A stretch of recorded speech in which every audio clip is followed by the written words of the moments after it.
அண்மை செய்தியை பார்த்துக் கொண்டிருக்கிறோம். நாடாளுமன்ற தொகுதி மறுவரையால் தென் மாநிலங்களில் எம்பி தொகுதிகள் குறையாது என்று உள்துறை அமைச்சர் அமித்ஷா உறுதியளித்திருக்கிறார். இது தொடர்பான கூடுதல் விவரங்களோடு இணைகிறார் எமது செய்தியாளர் மாணிக்கம். வணக்கம் மாணிக்கம், உங்களிடம் இருக்கும் தகவல்களை பகிர்ந்து கொள்ளுங்கள்.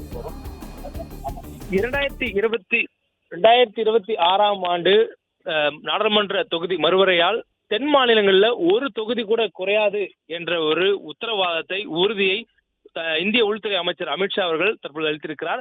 பல்வேறு நிகழ்ச்சிகளுக்காக தமிழ்நாடு வந்திருக்கக்கூடிய உள்துறை அமைச்சர் அமித்ஷா இன்றைய தினம் கோயம்புத்தூருடைய மாநகர பாஜக அலுவலகத்தை திறந்து வைத்திருக்கிறார். அங்கு திறந்து வைத்ததற்கு பிறகாக தமிழ்நாட்டில் மற்ற மாவட்டங்களில் இருக்கக்கூடிய பாஜக அலுவலகங்களை காணொலி வாயிலாகவும் திறந்து வைத்திருக்கிறார்.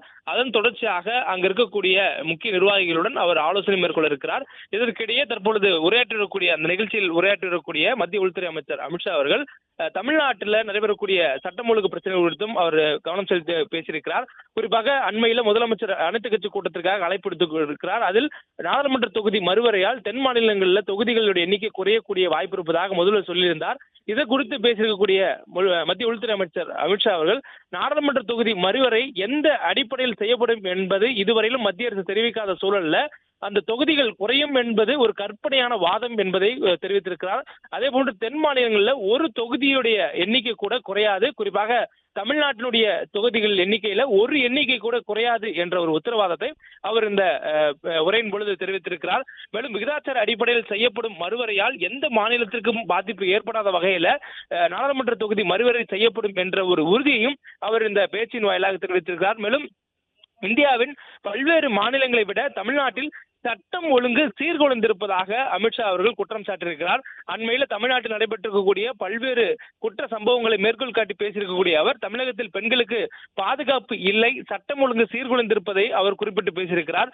இந்தியாவின் உள்துறை அமைச்சராக இருக்கக்கூடிய சூழலில் அவர் தமிழகத்தில் இருக்கக்கூடிய சட்டம் ஒழுங்கு பிரச்சனைகளை கவனம் செலுத்தி அதை குறிப்பிட்டு பேசியிருக்கிறார். இதே சூழலில் தமிழ்நாட்டின் கல்லூரி பள்ளிகளுக்கு செல்லக்கூடிய பெண்களுக்கு, பெண் குழந்தைகளுக்கு பாதுகாப்பு இல்லாத ஒரு அச்சமான சூழல் நிலவுவதாகவும் அவர் தமிழகத்தினுடைய சட்டம் ஒழுங்கு மீது ஒரு குற்றச்சாட்டை வைத்திருக்கிறார். மேலும் தமிழ்நாட்டில் கள்ளச்சாராயம் காய்ச்சுபவர்கள் சுதந்திரமாக நடமாடுகின்றனர் என்பதையும் அவர் குறிப்பிட்டு பேசியிருக்கிறார். நமக்கு கள்ளக்குறிச்சி நடைபெற்ற சம்பவத்திற்கு பிறகாக பல்வேறு பகுதிகளில் கள்ளச்சாராயம் காய்ச்சக்கூடியவர்கள், கள்ளச்சாராயம் அருந்தியவர்கள் தொடர்பான செய்திகள் வந்தவண்ணம் இருக்கின்றன. அதை மேற்கோள் காட்டி பேசக்கூடிய மத்திய உள்துறை அமைச்சர் அமித்ஷா அவர்கள் தமிழ்நாட்டில் கள்ளச்சாராயம் காய்ச்சவர்கள் சுதந்திரமாக நடமாடுகிறார்கள் என்ற ஒரு கருத்தையும் பதிவு செய்திருக்கிறார். மேலும் தமிழ்நாட்டில் போலீஸ் பாதுகாப்புடன் தீவிரவாதியின் இறுதி ஊர்வலம் நடைபெறுகிறது என்பதையும் குறிப்பிட்டிருக்கிறார். அண்மையில் கோயம்புத்தூர் நடைபெற்ற அந்த இறுதி ஊர்வலத்தை குறிப்பிட்டு பேசக்கூடிய சூழல்ல இதை அவர் தெரிவித்திருக்கிறார். மேலும் ஊழல் செய்வதில் திமுகவினர் மாஸ்டர் டிகிரி முடித்தவர்களாக இருக்கிறார்கள் என்ற ஒரு குற்றச்சாட்டையும் திமுகவின் மீது மத்திய உள்துறை அமைச்சர் அமித்ஷா அவர்கள் வைத்திருக்கிறார். முதலமைச்சரும் அவரது மகனும் தேடி தேடி இல்லாத பிரச்சனையை உருவாக்குகிறார்கள் என்ற குற்றச்சாட்டை வைத்ததோடு ஊழல் பெருச்சாளிகளை தேடி தேடி திமுகவில் சேர்க்கின்றனர் என்ற குற்றச்சாட்டையும் திமுக மீதும் முதலமைச்சர், துணை முதலமைச்சர் மீதும் மத்திய உள்துறை அமைச்சர் அமித்ஷா அவர்கள் வைத்திருக்கிறார்.